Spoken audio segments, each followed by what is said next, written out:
अगर इतनी बातें प्रॉपर्ली क्लियर हुई है तो नेक्स्ट जो हमें समझना है ये थोड़े से मैथमेटिकल एक्सप्रेशंस हैं कि कैसे अगर हमें क्वेश्चन मिला और हमें एक फ्रीक्वेंसी डिवीजन मल्टीप्लेक्स सिग्नल मिलता है, उसकी हमसे बैंडविड्थ पूछी जा रही है। तो उसको समझने के लिए क्वेश्चन लिखो, 3 messages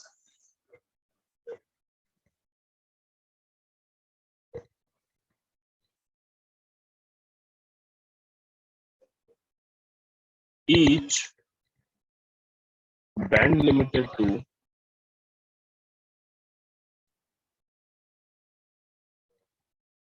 5 kilohertz या 10 kilohertz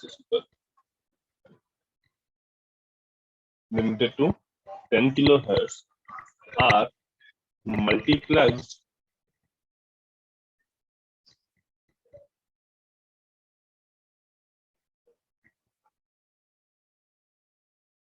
using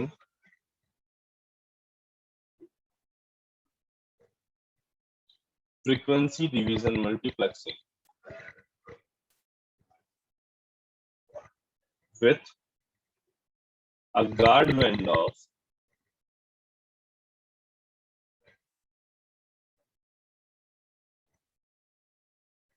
1 kilohertz. Find bandwidth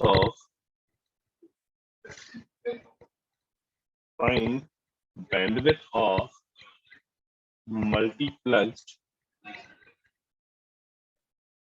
signal.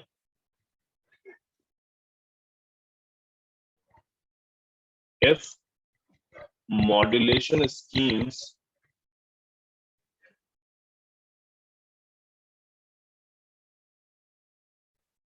used are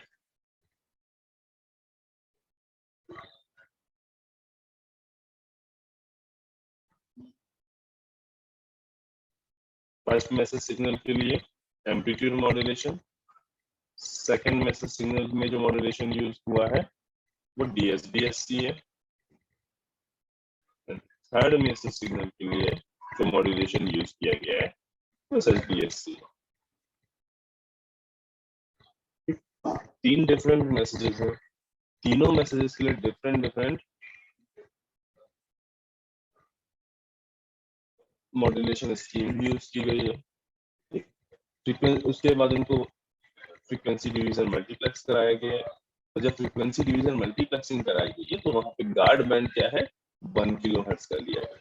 और हमसे क्या पूछ रहा है, बैंडविड्थ ऑफ मल्टीप्लेक्स सिग्नल। अच्छा, इस क्वेश्चन पे जाने से पहले हम थोड़ा सा प्रीवियस जाते हैं। ठीक, ये हमने क्या बनाया था, spectrum of multiplex signal. Multiplex signal जो चैनल से ट्रांसमिट हो रहा है उसका हमने स्पेक्ट्रम यहाँ पे बनाया। अच्छा, अब हमें ये बताओ, अगर ये हम इन 3 मैसेजेस को अलग अलग ना देख के एक होल मल्टीप्लेक्स सिग्नल की तरह ट्रीट करें, तो हमको ये बताओ इस मल्टीप्लेक्स सिग्नल की लोअर फ्रीक्वेंसी कितनी है।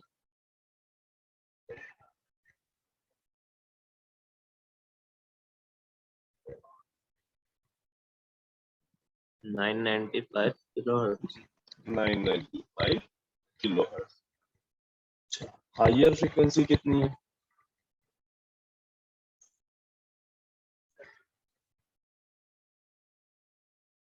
2005 2005 5 किलोहर्ट्ज। राइट, तो इस मल्टीप्लेक्स सिग्नल की बैंडविड्थ कितनी हो गई, दोनों का सब्सट्रैक्शन है ना, 10 किलोहर्ट्ज।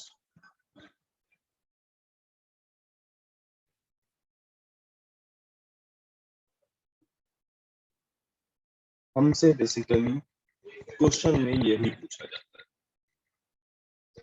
कि फ्रीक्वेंसी डिवीजन अगर मल्टीप्लेक्सिंग हुई है तो उसकी बैंडविड्थ कितनी। तुम्हें आइडिया क्या लगाना है कि लोअर फ्रीक्वेंसी कितनी रही होगी और हायर फ्रीक्वेंसी कितनी रही होगी। लेट्स से मेरे पास एक एम्पलीट्यूड मॉड्यूलेटेड सिग्नल है। अगर एम्पलीट्यूड मॉड्यूलेटेड है और इसका हमने मॉड्यूलेशन, क्योंकि हमें कैरियर फ्रीक्वेंसी नहीं दी गई तो हमने कहा FC1 फ्रीक्वेंसी पे इसका मॉड्यूलेशन। तो अगर इसका हम स्पेक्ट्रम ड्रॉ करें केवल पॉजिटिव फ्रीक्वेंसी, तो लेट्स से ये मेरे पास मैसेज सिग्नल है,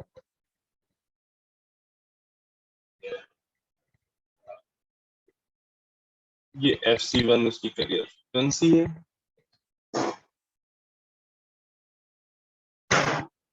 ये पार्ट उसका अपर साइड बैंड है, ये पार्ट उसका लोअर साइड बैंड है।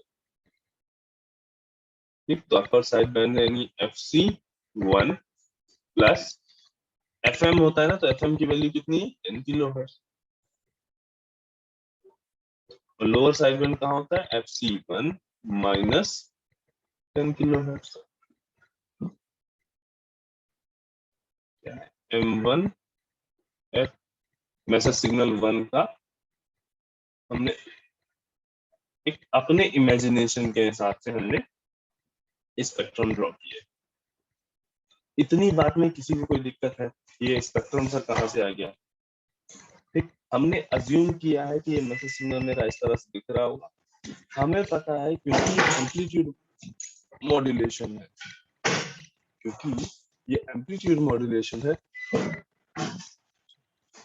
क्योंकि ये एम्पलीट्यूड मॉड्यूलेशन है, तो और अगर हमने कैरियर फ्रीक्वेंसी 1 पे इसका एम्पलीट्यूड मॉड्यूलेशन है तो इसका एक अपर साइड बैंड होगा और इसका लोअर साइड, और इसकी इंडिविजुअल मैसेज की जो बैंडविड्थ होगी वो कितनी होगी, 20 की। Upper frequency minus lower frequency.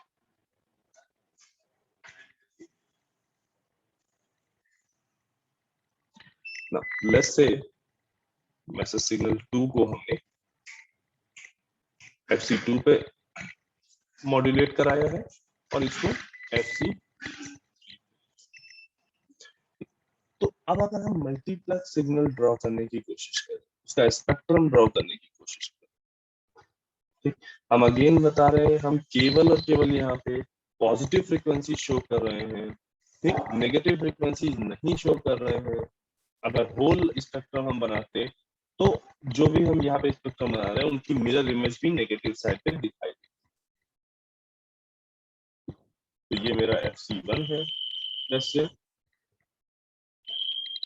FC2 और ये FC3। FC1 पे जो मैसेज सिग्नल है वो कुछ इस तरह से एग्जिस्ट कर रहा है, FC1 plus 10K, FC1 minus 10। उसके बाद 1 किलो हर्ट्ज का एक गार्ड बैंड लगा है, मीनिंग जो नेक्स्ट मैसेज सिग्नल होगा उसकी starting FC1 plus 11 kilo hertz के बाद से ही हो सकती है। अब अगर हम दूसरा मैसेज सिग्नल ट्राई करेंगे तो वहां पे क्या होगा, अपर साइड बैंड भी होगा, लोअर साइड बैंड भी होगा, लेकिन ये करियर सिग्नल का जो कंपोनेंट जो हमने सेंटर में बनाया था वो एग्जिस्ट नहीं करता। जैसे मेरा नेक्स्ट मैसेज सिग्नल कुछ इस तरह है।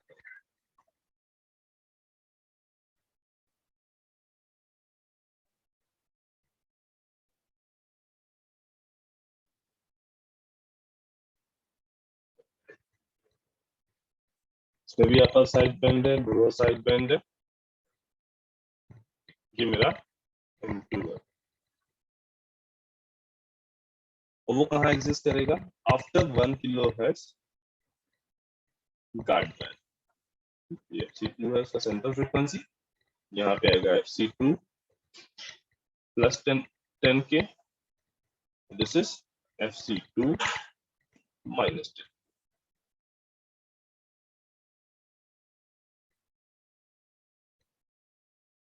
ठीक, और इसके बाद जब FC3 की बात करेंगे, उसका अगर हम बनाने की कोशिश करें स्पेक्ट्रम, तो वो हमें केवल अपर साइड बैंड दिखाई देगा, FC3 और ये FC3 प्लस 10। ठीक, हमने अपर साइड बैंड दिया है, आप चाहे तो लोअर साइड बैंड, केवल लोअर साइड बैंड ले सकते हैं। अब देखो जो सेकंड वाला मैसेज है उसकी बैंडविड्थ कहाँ खत्म हो रही है, FC2 प्लस 10K। उसके बाद 1 किलो हर्ट्ज का एक गार्ड बैंड लगा है, तो यहाँ किसी पॉइंट पे हम FC3 1 किलो हर्ट्ज बैंड का जो गार्ड बैंड लगा है उसकी जस्ट बाद में यहाँ पे हम ये FC3 को अज्यूम कर सकते हैं।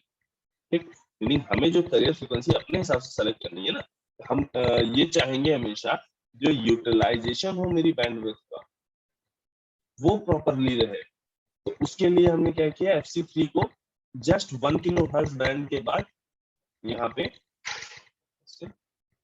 assume।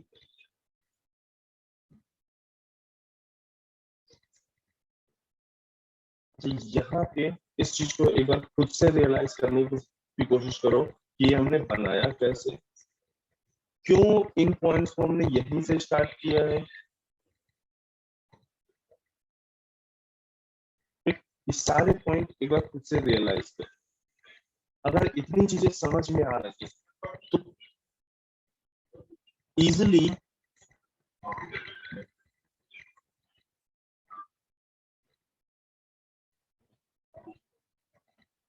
हम इसकी बैंडविड्थ फाइंड आउट कर सकते हैं।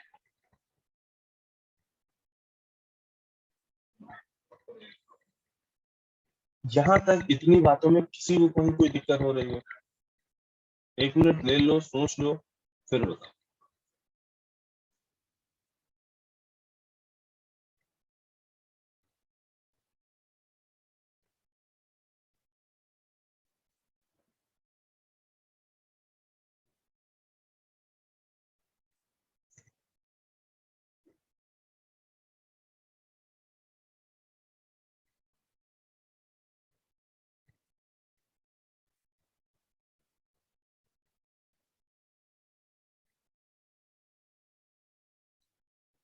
किसी को कोई दिक्कत?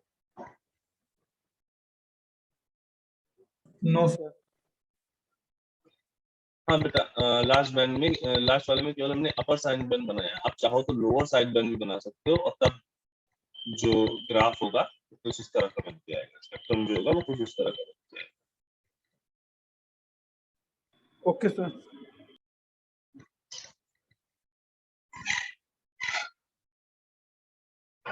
FC3 माइनस 10 और यहाँ पे FC3 माइनस 10 होगा, ग्राफ ऐसे बना होगा और ये बेसिकली FC होगा अगर हम लोअर साइड बन देते तो। अब ध्यान से देखो, हमने अभी जो पिछले में कॉन्सेप्ट बताया कि बैंडविड्थ निकालनी हो तो मल्टीप्लेक्स सिग्नल का हायर फ्रीक्वेंसी और लोअर फ्रीक्वेंसी कंपोनेंट देख लो। लेकिन प्रॉब्लम ये है कि यहाँ पे ना हमें थर्ड मैसेज की कैरियर फ्रीक्वेंसी पता है ना फर्स्ट मैसेज की कैरियर फ्रीक्वेंसी पता है। मीनिंग अगर हम यहाँ पे इस तरह से सोचें कि हम बैंडविड्थ इज इक्वल टू लिख लें higher frequency component minus lower frequency component, क्योंकि हमें FC3 और FC1 नहीं पता है तो हम फाइंड आउट नहीं कर सकते। हाँ, लेकिन दूसरा तरीका हम अपना सकते हैं, वो क्या, FC1 प्लस 10K से FC1 माइनस 10K से FC1 प्लस 10K के बीच में ये बैंडविड्थ कितनी होगी, 20 किलोहर्ट्ज। इसी तरीके से FC2 माइनस 10K से FC2 प्लस 10K के बीच कितनी बैंडविड्थ होगी, अगेन 20 किलोहर्ट्ज। देन इन दोनों के बीच में FC3 माइनस 10 से FC3 के बीच में जो बैंडविड्थ होगी वो कितनी होगी, 10K। और ये जो इनके बीच में गैप है ये कितना है, 1K का गाइड बैंड की बैंडविड्थ। अब हमें बताओ बस इस ग्राफ को देख के कि टोटल बैंडविड्थ कितनी होगी मल्टीप्लेक्स सिग्नल, 52 52 52 52 हाँ 52 करेक्ट। इसकी बैंडविड्थ हमें कितनी मिली, 52 किलोहर्ट्ज। तो यहाँ से हमें समझ में क्या आता है कि अगर इस तरह से क्वेश्चन गिवन और तुमसे पूछे कि बैंड लिमिटेड मैसेज दे दिया हो, ठीक, गार्ड बैंड गिवन हो, डिफरेंट मॉड्यूलेशन स्कीम्स यूज हो रही हो और मल्टीप्लेक्स सिग्नल की बैंडविड्थ फाइंड आउट करनी है, तो तुम्हें करना क्या है, मैसेज सिग्नल 1 को देखना है। मैसेज सिग्नल 1 ने के साथ कौन सी मॉड्यूलेशन स्कीम यूज की गई है, एम्पलीट्यूड मॉड्यूलेशन। तो सबसे पहले तुम्हें सोचना है कि अगर एम्पलीट्यूड मॉड्यूलेशन यूज किया गया है तो एम्पलीट्यूड मॉड्यूलेटेड वेव की बैंडविड्थ क्या होगी, तो कितनी होगी, 10 किलोहर्ट्ज का मैसेज सिग्नल है, 2 FM उसकी बैंडविड्थ होती है, तो कितना हो गया, 20 किलोहर्ट्ज। मीनिंग जब हम फ्रीक्वेंसी डिवीजन मल्टीप्लेक्सिंग कर रहे होंगे तो चैनल में जितनी बैंडविड्थ इसको मैसेज 1 को AM मॉड्यूलेट करके जो ट्रांसमिट करने के लिए जो बैंडविड्थ चाहिए वो कितनी है, 20 किलोहर्ट्ज की। मिनिमम इतनी बैंडविड्थ हमें चाहिए, ठीक। फिर हमें सोचना है मैसेज 2 को अगर हमें ट्रांसमिट करना है तो उसके लिए कितनी बैंडविड्थ चाहिए, DSB-SC सिग्नल है, गेन 20 किलोहर्ट्ज, ठीक। उसके बाद थर्ड मैसेज सिग्नल को ट्रांसमिट करना है तो कितनी बैंडविड्थ चाहिए, 10 किलोहर्ट्ज, ठीक। फिर हमें क्या दिमाग लगाना कि भाई क्योंकि गार्ड बैंड भी यूज किया गया है और गार्ड बैंड कहाँ कहाँ यूज होगा ये देखना है। तो देखो पहले वाले मैसेज सिग्नल के जस्ट बाद में यहाँ एक 1 किलोहर्ट्ज का गार्ड बैंड यूज होगा, ठीक। दूसरा गार्ड बैंड कहाँ यूज होगा, DSB-SC के बाद में।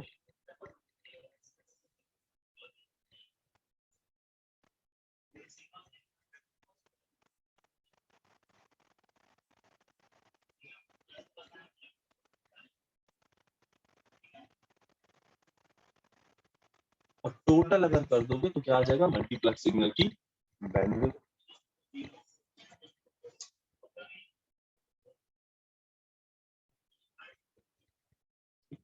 अगर हम मल्टीप्लेक्स सिग्नल की बैंडविड्थ की बात करें डिफाइन करने की तो क्या हो जाएगा, sum of bandwidth of all the message signal और the modulated message signal.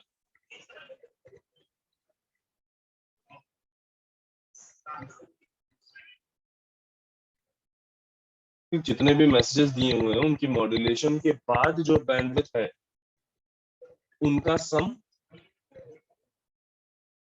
Plus, देखो जितने नंबर ऑफ मैसेज होंगे गार्ड बैंड हमेशा उनसे एक कम होगा।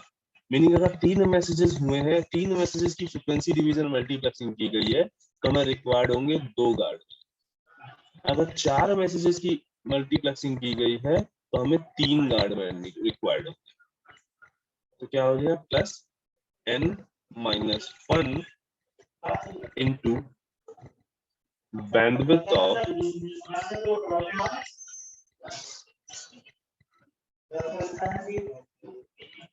into guard, ठीक, n-1 into guard बैंड, ठीक। यहाँ पे n क्या है, नंबर ऑफ मैसेज मल्टीप्लेक्स्ड।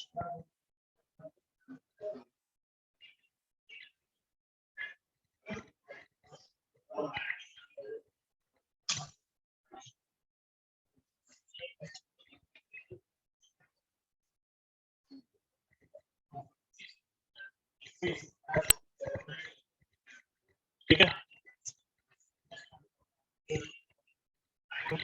सभी लोग अपनी अटेंडेंस चैट बॉक्स में मार्क कर दो।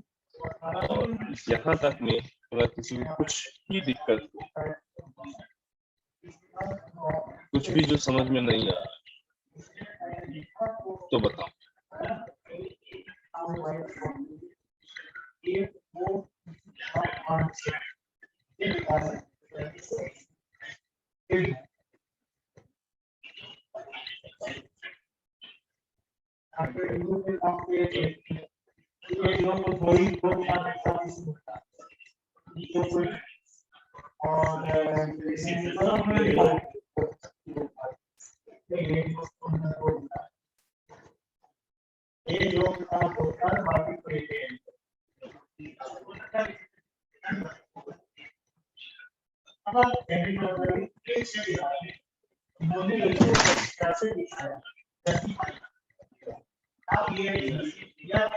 और जिन लोगों की अटेंडेंस मार्क हो जाए वो क्लास लीव कर सकते हैं।